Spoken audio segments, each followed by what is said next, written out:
Hi lovelies, welcome back to my channel.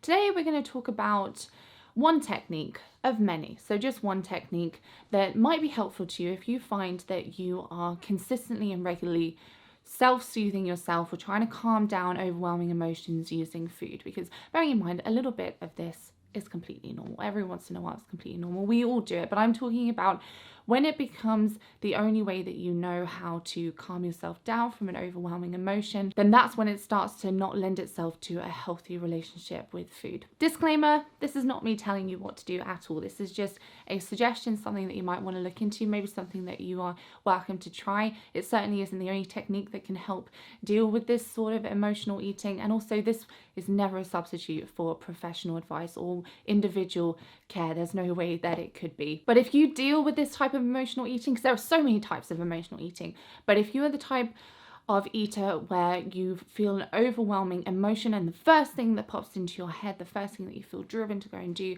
is to get on delivery or Uber Eats or go to the shops or go to the cupboard and just start eating to try and calm yourself down, then I understand that this can be a really difficult thing to try and deal with. It can lead to a lot of overeating, but most importantly, it means that emotions aren't being processed. So that's what we're going to look at today. So the very first thing, which you might have already well done if you're at this video now, is it's really important to be aware that this is what's happening. Before any change can come about, it's important to recognize, oh, this is why I feel the drive to go and eat so much and eat these foods quite regularly. Once this is taken care of, it can be super frustrating. If you're already aware of it, you probably know it's super frustrating to then continue to do it when you know why you're doing it, but at least it's not a mystery anymore. Now we've got something tangible that we can work with. And I want to say before we get into this, this is not ever going to be an easy process without any discomfort. There is going to be discomfort involved because we're talking about deeply ingrained habits and we're talking about emotions here. So yes, it is always going to be a little bit uncomfortable, but we can make it more or less uncomfortable the way that we try and overcome this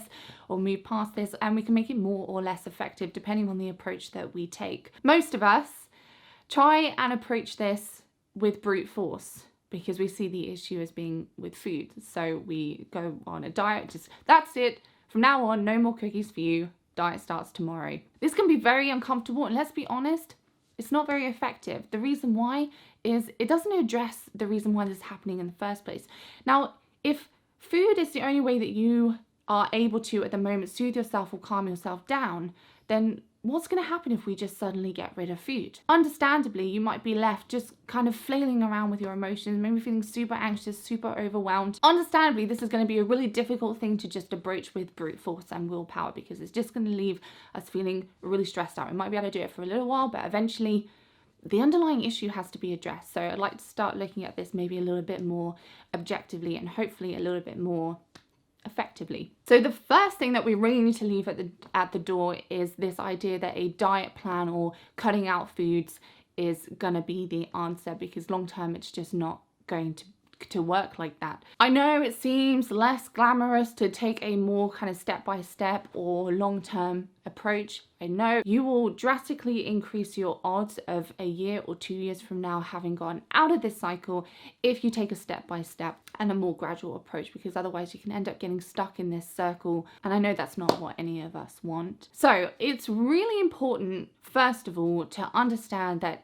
it is not normal or to be expected to feel happy and calm and content all of the time. I know that we're kind of led to believe that we should feel happy and calm and content all the time, but the truth is that we are human and we experience the full range of emotions, and none of them are good, none of them are bad, and we have to learn to accept that we aren't going to feel happy or content all of the time. We have to stop labeling some emotions as ones to be feared, or that we are bad for feeling that way, or we're wrong for feeling that way, or something isn't right with us. We can all learn to experience emotions and accept them and sit with them and interact with them in a more relaxed way without labeling them. So if we're going to think of this as like in a step-by-step manner, then the first step would be when you get that pull, that drive, that urge to start soothing yourself or calming yourself down, having already recognized that this is in fact what's going on, then pause, take a breath, and first just ask yourself and recognize what emotion it is that you're feeling and why you feel it. Can you still go and eat the food? Yes, absolutely, of course you can. but it's really important to recognize what that trigger was and why that happened. Acknowledge the fact that maybe you got home from work and you had a really difficult day because your boss was being a nightmare and driving you crazy, and that has made you feel very stressed. Acknowledge the situation. Maybe your boyfriend or your partner has upset you in some way and you feel overwhelmed. Maybe you're really excited about something that's happening tomorrow, and then link these things together. I recognize that I want to go and eat this food because it tastes good and it's going to calm me down from the fact that I feel stressed, that I've had a difficult day at work because my boss has been a nightmare. I acknowledge the fact that this is what I'm doing. I'm still going to do it, but I'm acknowledging it. So at this point, we're not taking the food away, but this acknowledgement lays a very important foundation that is necessary for the future steps. I cannot stress this enough. Do not guilt or shame yourself for eating. It is a negative cycle that perpetuates itself. The guilt or shame doesn't serve any purpose at all, except for driving probably more difficult behaviors and thoughts and feelings. Understand at this point you're in a process, so it's okay to still go and eat the food. Make sure that you understand and believe the importance that compassion and acceptance of this situation will serve the process itself. We can't have any guilt or shame in this process. It's just completely counterproductive. Something that some people find very helpful at this stage is to name the hunger.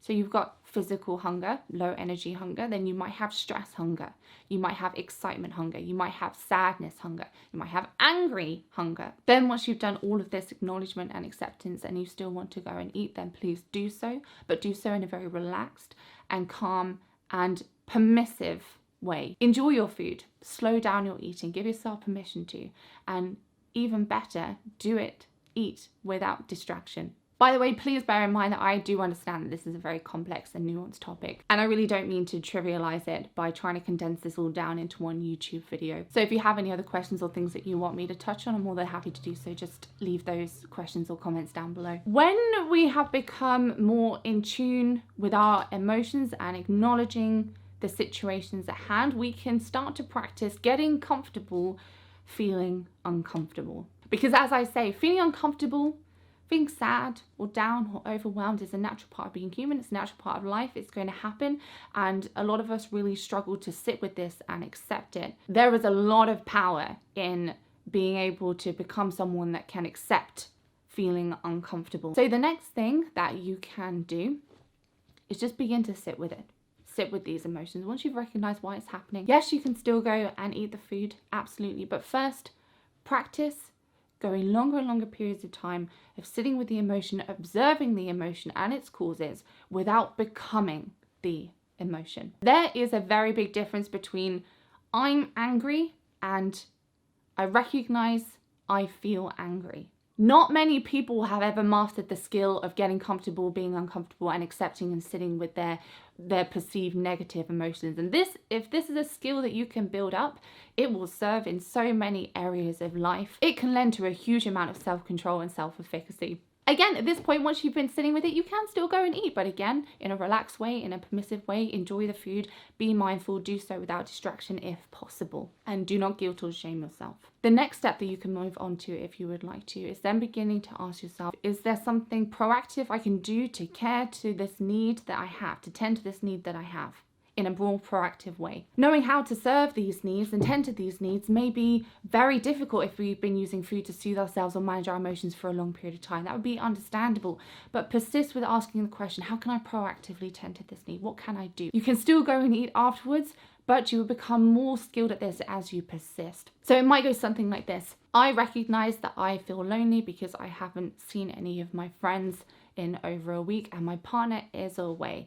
Therefore, I want to go and eat this food because it's going to taste good and it's going to calm me down from this feeling. It's going to soothe me from my sense of being lonely. And you sit with it.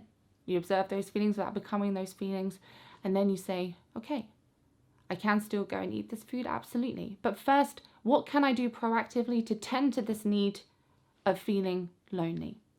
It might be something that you can do right there in the moment, like call up a friend, call someone up, go and make plans, go out, go outside, go to a class or something like that. Or it could be a plan that you make for the future that may also help.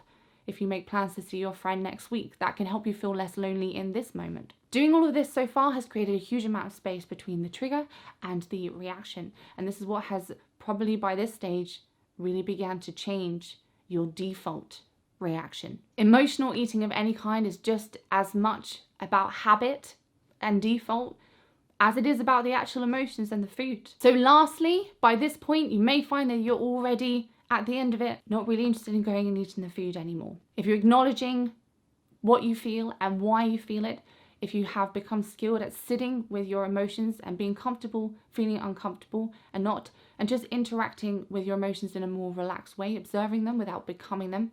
And then you're also being proactive about how can I tend to this need, and you've become more skilled at that. The last thing to do, if it's even there anymore, is removing the food aspect of it. But this will be a significantly easier task now if it is even still there than it would have been right at the start by just blocking out food if you haven't done any of this prep work.